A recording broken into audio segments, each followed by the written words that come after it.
Kato stepped through the rusted apiary gate and into a world of angry buzzing. A woman's frantic voice rose above the chaos. They won't settle. The whole colony is dying. I don't know how to stop it. But as Kaito took a cautious step forward, the furious droning softened. Wait, are they actually calming? That makes no sense. You are doing it. They only calm when you are near. I've been tracking it for weeks. Every single day you visited, the hive revived. She shoved a battered notebook at him. The entries told a damning story. Visitor present, hive thriving. No visitor, dead brood by morning. Please, don't leave them. They need you to come back tomorrow. Every day, if you can. I am begging you. That's insane. I can't drop everything because of some bee superstition. I have a cafe to run. I'll pay you. I'll do anything. This apiary is all I have. They're dying, and you are the only one who can save them. Kaito didn't believe a word of it, but the raw fear in her eyes made it impossible to refuse. He'd be back 6 hours earlier. Kaito stared at his cafe shelves, empty of honey and heavy with dust. How am I supposed to keep this place open without the one thing that brings people in? His specialty honey toast was the cafe's only draw. Without it, the morning crowd vanished. There's that apiary in the hills, Himawari. Last time I got honey there, it was incredible. He grabbed his keys and headed for his old yellow car. A desperate plan forming. The drive took him deep into the countryside, past wheat fields and abandoned barns. Maybe if I can convince them to sell me a bulk order, I can turn things around. He spotted the hand-painted sign for Himawari Apiary, half hidden by overgrown sunflowers. Looks like it's seen better days. I hope the honey is still as good as before. Kaito pushed open the wooden gate, expecting a quiet purchase and a quick drive home. Inside the small honey shop, Nozomi was restocking jars with absent-minded movements, her gaze flickering toward the window. Excuse me, I am looking to buy a large batch of honey. Your Himawari label is pretty famous in the city. Oh, I am glad you like it. But honestly, the bees have been struggling lately. I am not sure how much I can spare. Would you like to see the hives? Maybe you'll understand why I seem so on edge. Kaito followed, and what he saw stopped him cold. The hive frames were nearly bare, covered in dark, mold-like spots, and very few bees. Then the bees that were still alive began to stir, and the sound in the apiary changed, from a dying whimper to a low, steady hum. Nozomi's notepad was out in an instant, her pen scratching furiously as she circled the date. Her eyes were wide, locked on Kaito. Hours later, Kaito sat motionless in his parked car outside his cafe, the jar of honey untouched on the passenger seat. She was so certain, and those bees really did calm down. But it's impossible. People don't control insects just by standing there. But he had given his word. Tomorrow he would drive back to that apiary, whether he believed in miracles or not. The next morning, Kaito made the long drive back, half hoping it had all been a strange dream. It's worse. The hive, it started dying hours after you left. Please, come see. She led him to the same hive, now littered with dead bees on the ground. But as soon as Kaito stepped into his usual spot, the faint buzz began again. This is proof. It's not coincidence. Every single day you visited, they survive without you. They won't last a week. This is insane. But how can I walk away when she's falling apart? Please, I need you to come every day, just for a while. I'll pay whatever I can. This apiary is my life. Something cracked in Kaito's resistance. He exhaled, nodding slowly. He was in deeper than he ever meant to be. The bees, the woman, and a promise he couldn't break. Each mile back to the city felt heavier. He was her lifeline now, whether he believed it or not. Every morning, Kaito found the same grim scene at the apiary gate, scattered dead bees and an eerie silence. Nozomi would be slumped by the hives, her notebook trembling in her hands. But the moment Kaito stepped inside, The hives buzzed back to life as if summoned. What am I? A human antenna? This can't keep happening. Desperate for answers, they measured the effect. When Kaito walked away, the bees followed. At 30 meters, they grew restless. A neighboring apiary's bees ignored him completely, buzzing as chaotically as ever. Thank God you are here. I don't know what I'd do if you ever stopped coming. She doesn't see a person anymore. I am just a walking life support machine. One afternoon, Kaito tried to slip away before sunset. He didn't make it to his car. Please don't go. The sun is still up. They're already getting agitated. You promised. Back at his cafe, Kaito stared at empty tables and a stack of unpaid bills. The daily apiary trips had gutted his business. If the cafe closes, I lose everything. But if I stop going to the apiary, she loses everything.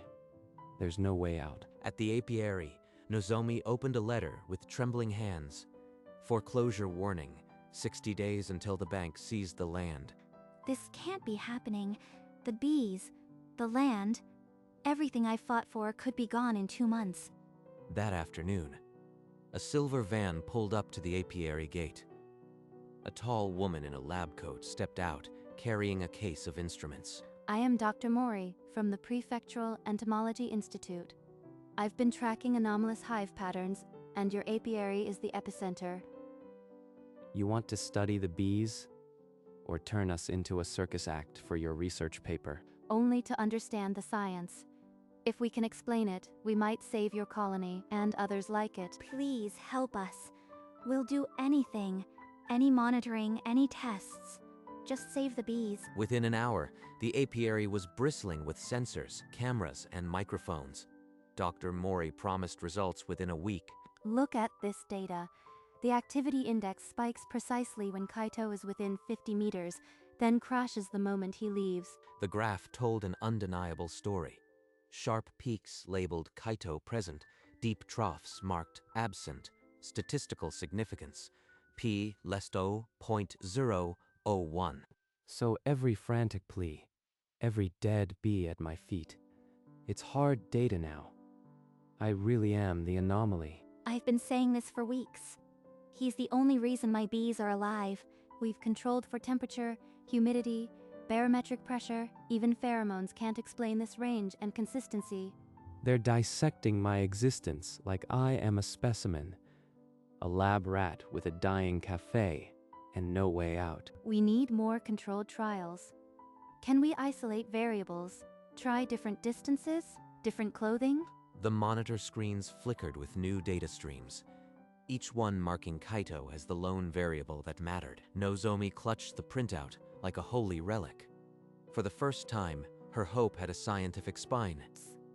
There's something unique about your presence, Kaito. Measurable, but still invisible. We'll find it. For 3 days, Kaito became a walking experiment. He traded his usual clothes for borrowed jackets, washed off every trace of cologne. I've scrubbed myself raw and still the bees go quiet the second I step through the gate. It's not anything I'm wearing. Skincare products, sweat, even your brand of soap. We've eliminated every chemical transfer. This has to be something else. She wheeled out a rack of sensitive microphones, the kind used to measure wing beats and queen pipes, and aimed them at his chest, his back, his wrists. If there's an acoustic or vibrational signal, we'll capture it.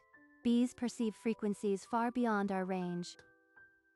So now I am a tone generator, a walking tuning fork for insects. Maybe my bones hum at the right pitch. The microphones recorded his pulse, the soft click of his watch, the subtle shift of his balance as he stood among the hives. Breathe normally. Don't speak unless you have to. We need a pure baseline of your ambient sound. For an hour, Kaito stood as still as a statue, the bees weaving around him in gentle spirals, while the equipment devoured every decibel. Good. Now we analyze. Whatever makes you a bee whisperer, it's hiding in these waveforms. We'll find it. Dr. Mori's audio software finally flagged something. A rhythmic 250 Hz hum, present only when Kaito was within range. Here, in the spectrogram, It's a consistent mechanical pulse, not biological. Kaito, what do you wear that could produce this? Kaito stiffened, glancing down at the old watch on his wrist. This thing? I've had it for years. It's just a watch. No way its ticking could do this. Let's test it. Remove the watch and step back. Kaito unstrapped the leather band. The moment the watch left his wrist, the bee's gentle hum fractured into agitated buzzing.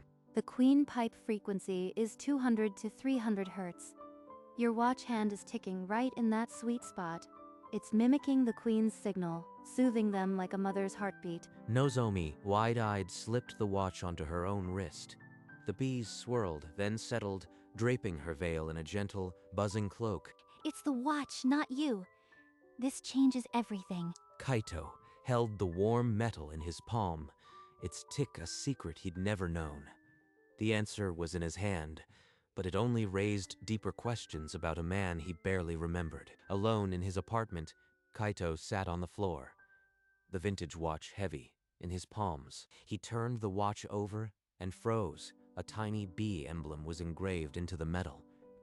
A bee. This watch was linked to bees long before I ever set foot in that apiary. Dad's smile was gentle, but he never mentioned bees, not once. He always said it was just office work. Mom, I need to ask, did Dad ever keep bees or work with an apiary? A long pause. His mother's voice was hesitant. She only knew he had a hobby. Long ago, nothing about beekeeping. Just a hobby? This watch is too precise for a simple pastime. She's hiding something or she never really knew him. He opened his phone and searched for a vintage watchmaker. One name stood out, a tiny shop in the old district. Maybe a specialist can trace its origin. There has to be a reason Dad never let go of this watch. He grabbed his keys and headed for the door, the weight of a hidden legacy pulling him into the night. The watchmaker's shop was a cramped alley nook, smelling of brass and oil. Kaito handed the timepiece to a pair of steady hands. The old man tapped the movement through his loop, custom-made 40 years ago. These components were only used in one line, field instruments for apiculture, back in his apartment. Kaito yanked a dusty storage box from the closet. His father's forgotten keepsakes. A leather journal fell open, its pages crammed with ink diagrams of bee anatomy, hive arrangements, and a recurring phrase, frequency calibration. Tucked inside was a letter from the National Institute of Apiculture. We extend our deepest gratitude for your pioneering work in mechanical mimicry of queen piping. Dad wasn't an office worker. He built this watch to save bee colonies. Why was any of this kept from me? The journal's final entries described Ito Apiary, a sprawling operation in the Aomori Hills, and a decade spent perfecting the very technique that now hummed from his wrist. Aomori, the same prefecture as Himawari Apiary. The coincidence was too sharp to ignore. The watch, the bees, an apiary I know nothing about. Dad's entire life was hidden behind a fake business trip. He finally understood. The watch wasn't a trinket. It was a key to a legacy buried so deep that even his mother had sealed it away. The next morning, Kaito pulled up to Himawari Apiary, his father's journal heavy on the passenger seat. Nozomi, I need to know. How did you come to own this apiary? I inherited it from the previous beekeeper. He was a kind, lonely man who taught me everything. She held out a faded photograph of a gentle-eyed man in a beekeeper's veil. That's Dad. The man in the journal. The man I never really knew. His name was Ito Kaito. He was my father. That's impossible. Ito-san never mentioned a son. He always said he was alone. For a long moment, only the hum of the bees filled the silence. The past had finally caught up. He left me this watch, a tool to soothe bees, and he left you the bees to save. It was never a coincidence. Their eyes met, filled with the weight of a shared, unspoken mission. Two inheritors, bound by a secret neither had asked for. Ito-san would hum while working. He said bees feel your calm before you even touch the frame. He trusted me with everything. The queens, the recipes, even the land. I promised I'd keep them alive. Every word she says makes him more real. I am finally meeting my father through her. Then, let me help you keep that promise. Teach me to take care of them. It's grueling, unpredictable work. One mistake and the hive can collapse. Are you sure? I have no illusions. But running away isn't an option. Not from this, not from him. Nozomi smiled faintly, the first real smile in weeks, and nodded. All right, we start tomorrow morning. I'll show you how to hold a frame without angering them. It's terrifying. I could lose everything, but I could also find something I never had. The watch on his wrist ticked steadily, a fragile heartbeat that bought them time, but not forever. 2 weeks later, a for sale sign swung in the cafe window. Kaito locked the door and didn't look back. He packed his life into boxes and moved into the small, dusty tool shed at the edge of the apiary. Nozomi met him at sunrise with a folded white beekeeper suit. Her smile was gentle but final. Now you are part of it. No going back to just buying honey. Cafe keys traded for a mesh veil. I've lost my mind, but maybe that's what it takes. His first lesson, lifting a honeycomb frame. A wrong angle, and a sharp sting burned through his glove. First, sting means you are a real beekeeper. Don't worry, the swelling fades. Every fiber screams that I don't belong here. But leaving isn't an option anymore. That evening, he sat on the shed step, the watch ticking against his swollen hand. The apiary hummed its ancient calm. No safety net, no plan B, just these bees, and a father I am still getting to know. Days blurred into a rhythm of dawn chores and buzzing lessons. Kaito learned to move with the bees, not against them. See the queen? She's the heart. If she weakens, every bee in the hive suffers. A month in, and I am starting to read them. The hum, the dance, it's like learning a new language. He harvested his first honey alone, the comb heavy and golden. The bees barely stirred, but even as his hands steadied, a stray sting on his wrist reminded him the bees still depended on a fragile machine. A crack? When did that happen? If this watch stops ticking. That evening, Nozomi lingered after supper. They talked about the past, her childhood, his father, the weight of things left unsaid. When my father left, I promised I'd never abandon anything I cared about. Maybe that's why I clung to Ito-san's bees so hard. We're both chasing ghosts, but maybe, together, we can build something that lasts. Later, alone in his shed, he held the watch up to the fading light. The crack had grown, but the steady tick persisted for now. A sudden storm lashed the apiary. Kaito and Nozomi scrambled to cover the hives as wind tore at the veils. A heavy branch snapped above them. It struck Kaito's wrist with a sickening crack. The watch. It's not ticking anymore. No, this can't happen. The peaceful hum exploded into furious buzzing. Bees poured out of the hives in an angry cloud. They're going to collapse. Without the watch, we're finished. Kaito, listen to me. You are a beekeeper now. Remember what you've learned. You can calm them without the watch. She's right.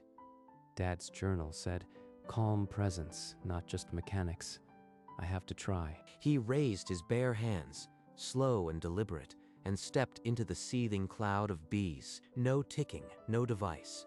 Just the rhythm of his own breath and the memory of every lesson. If this fails, the hive dies. If it works, I become something I never was before. A phrase from his father's journal surfaced in his mind. A steady hand and a low hum are worth more than any clock. He moved like Nozomi had taught him, fluid, unthreatening, his shadow falling softly over the frames. Find the pitch, not too high, not too low. Just like the Queen's song. The dry, angry buzzing stuttered, and the first bee touched down on his bare wrist, antennae quivering. They're landing. They're not stinging. Kaito, you are doing it. It's not the watch. It was never just the watch. It's the calm, My calm. The swarm folded into a gentle cloak around his shoulders, their hum aligning with the low note he held. You are a real beekeeper now. Ito-san would have wept with joy. Exhausted, every muscle aching. But I am standing, and so are the bees. The watch lay shattered in the mud, but the apiary hummed with a new kind of life. A calm that came from Kaito himself. By summer's end, the apiary had 20 healthy hives, each frame heavy with golden comb. Nozomi and Kaito worked side by side, extracting honey, splitting colonies, finally meeting the demand. I never imagined I'd find home in a meadow of bees. But here I am. On a bright morning, they gathered to rename the apiary. The new sign read, Ito and Himawari Apiary. Ito-san would have been so proud. Kaito. He dreamed of this day. The repaired watch was placed in a small glass display with a plaque. In memory of Ito Kaito, a beekeeper who hummed life back into the world. I never got to know him, but I carry his calm now. That's enough. The old cafe reopened as Himawari Cafe and Honey, their partnership stamped on every jar and every table. From a desperate honey run to a legacy. This is where I was always meant to be. The apiary hummed, the hives thrived, and two inheritors smiled at what they had built together. On a quiet autumn morning, Kaito and Nozomi drove to a small cemetery, nestled in the hills, the grave he had never visited. Kaito clutched a small jar of their own golden honey. The wax seal pressed with the Ito and Himawari stamp, he knelt before the stone, gently placing the honey in the offering spot. The engraved name was clean but unworn. I never knew you, Dad. Not while you were here. But your bees showed me. Thank you for that. A single tear trailed down his cheek, but a smile finally reached his eyes, the first of its kind. He never stopped loving you, Kaito. He just didn't know how to find you. Nozomi knelt beside him, placing a few wildflowers she'd gathered from the apiary edge. I used to think he abandoned us, but he left a part of himself in every hive. I was never really alone. They stood slowly, and Nozomi slipped her hand into his. A silent agreement passed between them. As they walked away, a single bee drifted over the grave and landed on the honey jar. A tiny, tired visitor, paying its own respects. They drove back in a silence that felt full, not empty. The apiary lights glowed softly in the dusk. Nozomi, what we have here, it's not just the bees, is it? What do you mean? I mean, when I picture my life now, you are always there. In the cafe, among the hives, every memory I want to make. He's saying it. Finally, I've loved you since the day you came back, Kaito. When you stood among the dying bees and gave me hope. The sun dipped below the meadow, and the hive hum softened to a gentle lullaby. Then, let's stop pretending this is just a partnership. She met him halfway, and their kiss tasted of honey and the last light of day. They sat together long into the night, the stars rising over a future finally shared. A year later, the Summer Honey Festival buzzed with life. Their booth glowed under a banner reading, Ito and Himawari Honey. A blue ribbon was pinned to their finest jar of golden honey. They had won the local award. Never dreamed the apiary would come this far. From shattering watches to blue ribbons. A local reporter leaned in, asking what this recognition meant to them. It's about legacy and love. The love of a father for his bees, and the love that grew between us. And stubborn bees. The crowd applauded, and Kaito's eyes found his father's photo on the table, next to the glass-encased watch. After the ceremony, a curious child tugged her mother toward the demonstration hive. See the queen? She keeps everyone working. Without her, there's no honey. The festival hummed on, but in that small booth, a quiet pride settled over them. Earned honey sweet and endless, the first light of dawn crept over the apiary, painting the hives in gold and soft blue. No watch, no hum but my own. Yet the bees greet me as an old friend. A single bee drifted down and landed on his open palm, its tiny feet tickling his skin. Thanks for trusting me. The bee lingered a moment, then lifted off, joining the gentle cloud that wove between the frames. Kato, breakfast is ready. A year ago, I didn't belong anywhere. Now this meadow is home, and she's waiting. He walked back toward the porch, the bees trailing behind him like a living cloak. Nozomi handed him a cup of tea, and they stood in the doorway, watching the sun fully rise. The apiary hummed its ancient harmony, man, bees, and legacy, at peace.